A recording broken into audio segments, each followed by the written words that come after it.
సభకు నమస్సులు.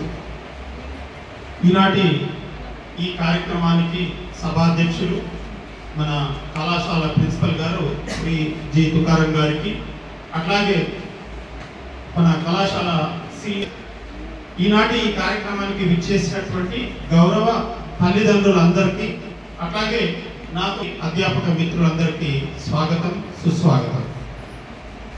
ముందుగా ఈనాటి ఈ కార్యక్రమానికి మీ విలువైనటువంటి సమయాన్ని వెచ్చించి ఇక్కడికి వచ్చేసినటువంటి తల్లిదండ్రులందరికీ మా కళాశాల తరఫున హృదయపూర్వకంగా పేరు పేరున ధన్యవాదాలు తెలియజేస్తున్నాం. అలాగే ఈరోజు ఈ కార్యక్రమం ముఖ్య ఉద్దేశం మీకు తెలుసు, మన పిల్లలు అంటే మీ యొక్క పిల్లలు, అలాగే మా కళాశాల పిల్లలు, ఈ పిల్లల యొక్క భవిష్యత్తు మరియు వారి పురోగతి గురించి మనం ఈరోజు చర్చించుకోవడానికి ఈ కార్యక్రమాన్ని ఏర్పాటు చేసుకున్నటువంటి విషయం మీ అందరికీ తెలుసు.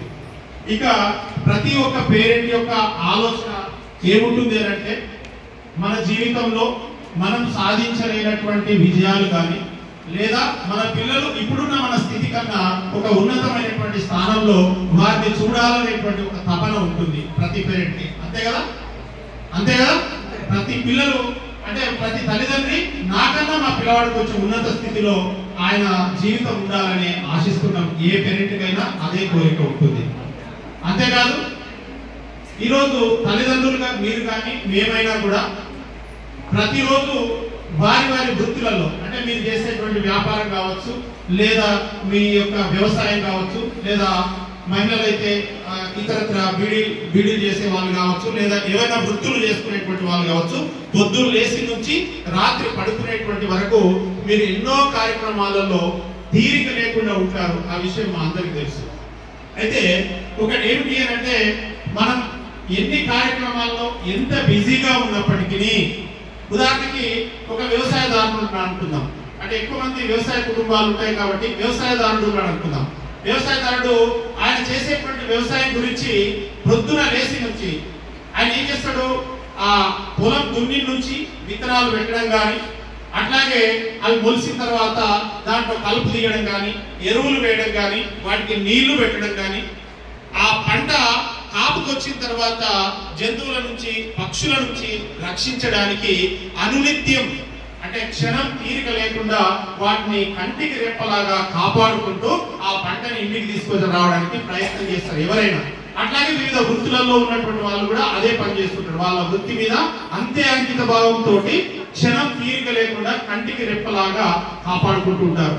ఇంత చేసిన ఆ వ్యవసాయదారుడికి పంట చేతికి వస్తుందన్న గ్యారంటీ లేదు. చివరి నిమిషంలో వరదలు కావచ్చు, లేదంటే ఏదైనా అడవి పందులు కావచ్చు, లేదా ఇంకా ఏదైనా రకరకాలైనటువంటి కార్యక్రమాల చేత నోటికాడికి వచ్చినటువంటి తిండి పోయేటువంటి ప్రమాదం ఉంది.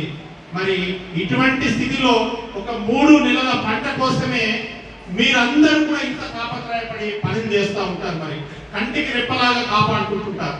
మరి 100 సంవత్సరాల అంటే 3 నెలల పంట కాదు, 100 సంవత్సరాల పంట ఎవరు? మీ పిల్లలు.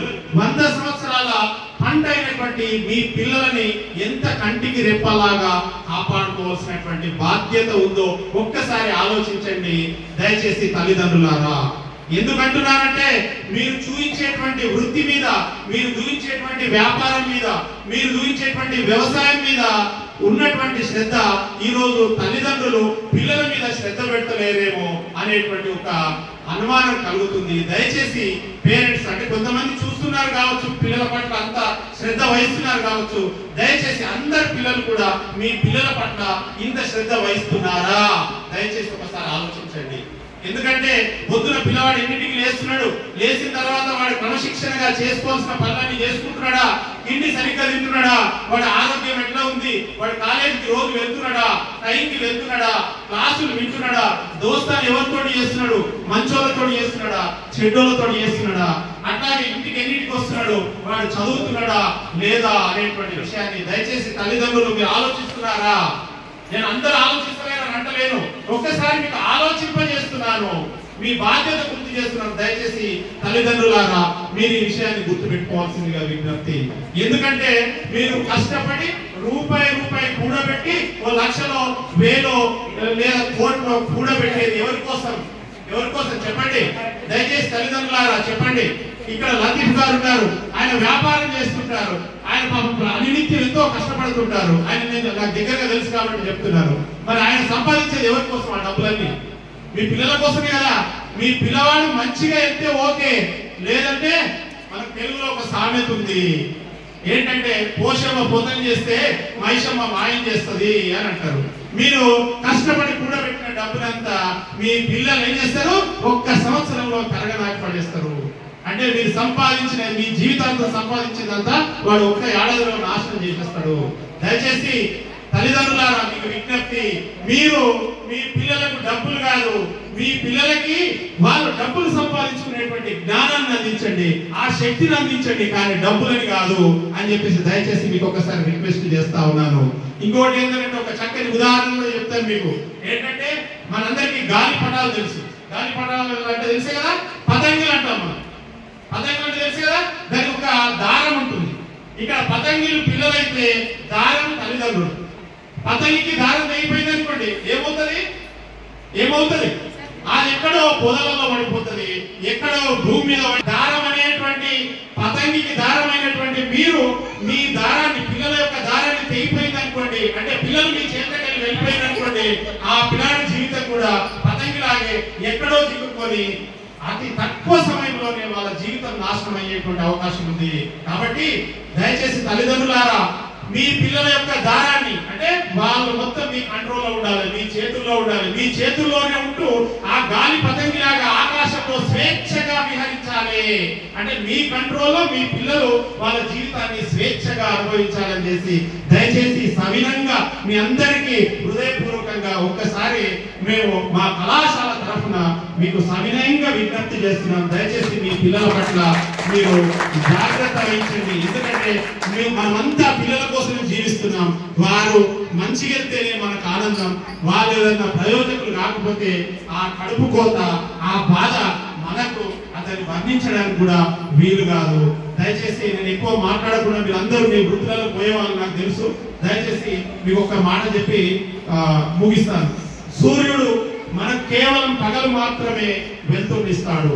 తల్లిదండ్రులు మీకు జీవించి ఉన్నంత కాలమే మీ పిల్లల్ని కాపాడగలుగుతారు. కానీ ఒకటి గుర్తుపెట్టుకోండి, మీ పిల్లలు చదువుకున్న చదువు, వాళ్ళు ఆర్జించినటువంటి జ్ఞానం మాత్రమే వాళ్ళ జీవితాంతం వాళ్ళని కాపాడుతుందనేటువంటి సిద్ధాంతాన్ని నమ్మి మీ పిల్లలని కొంచెం పెంచి పోషించాలి చక్కగా అని చెప్పేసి సవినయంగా మరొకసారి విజ్ఞప్తి చేస్తూ నేను నాకు అవకాశం కల్పించినది మీ అందరికీ కృతజ్ఞతలు తెలియజేస్తున్నాను.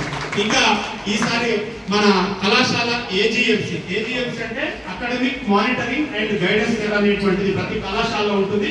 మా సీనియర్ అధ్యాపకురాలు, అట్లాగే తను చాలా అంకిత భావంతో పనిచేసేటువంటి వ్యక్తి.